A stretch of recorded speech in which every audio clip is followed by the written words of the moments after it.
BRS పాలనలో పాలమూరు జిల్లాకు అన్యాయం చేశారని సీఎం రేవంత్ రెడ్డి మండిపడ్డారు. ఉమ్మడి పాలమూరు జిల్లాను కేసీఆర్ వివక్షతో చూశారని, 10 ఏళ్లలో బీఆర్ఎస్ పాలమూరులోని ఒక్క ప్రాజెక్టు కూడా పూర్తి చేయలేదంటూ విమర్శించారు. బీఆర్ఎస్ చేతకాని తనాన్ని కాపాడుకునేందుకు తమపై దుష్ప్రచారం చేస్తున్నారంటూ తీవ్ర ఆగ్రహం వ్యక్తం చేశారు. మీరు మంజూరు చేసిన ప్రాజెక్టు జిల్లాలో ఒక్కటైనా ఉందా అంటూ కేసీఆర్కు సీఎం రేవంత్ సవాల్ విసిరారు. అలాగే మాజీ మంత్రి కేటీఆర్కు సీఎం రేవంత్ రెడ్డి కౌంటర్ ఇచ్చారు. మీరు చెబితే దిగిపోవడానికి ఇది మీ అయ్య జాగీర్ కాదంటూ ధ్వజమెత్తారు. ప్రజల ఆశీర్వాదంతో వచ్చిన మీరు చెబితే దిగిపోవడానికి కాదు అంటూ కామెంట్ చేశారు. 2 ఏళ్ళు కూడా కాలేదు, శుక్రాచార్యుడు సుబాలు మారీచుడు ఇవాళ బయలుదేరు నువ్వు దిగిపో అని. ఏం మీ అయ్య జాగీరా లేకపోతే మీ తాతలు ఇచ్చిన ఆస్తా?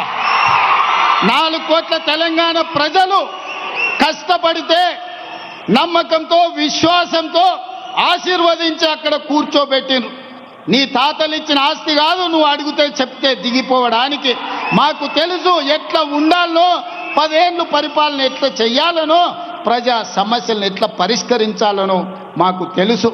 మా జిల్లా అంటే నీకు చిన్న చూపు ఉండొచ్చు, ఎందుకంటే ఎక్కడి నుంచో వలస వస్తే కడుపులో పెట్టుకొని చూసుకొని భుజాల మీద మోసి పార్లమెంటుకు నిన్ను పంపిస్తే, పాలమూరులో ఊరు లేకపోయినా పార్లమెంటులో నోరెత్తకపోయినా మేము నిన్ను చిన్న మాట పల్లెత్తు మాట అనలేదు. కాబట్టి పాలమూరు వాళ్ళంటే నీకు చిన్న చూపు ఉండొచ్చు, కానీ అది మా మంచితనం, మా చేతగాని తనం కాదు.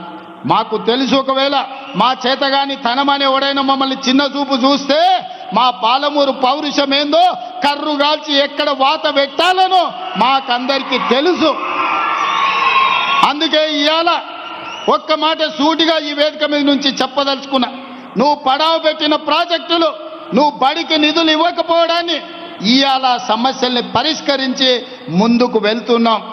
నచ్చితే వచ్చి ఆశీర్వదించు, నచ్చకపోతే నీ ఫామ్ హౌస్లో నువ్వు విశ్రాంతి తీసుకో, అంతే తప్ప మారు వేషాలలో మారీచులను పంపితే ఇక్కడ చూస్తూ ఊరుకునేవాడు ఎవడు లేడు.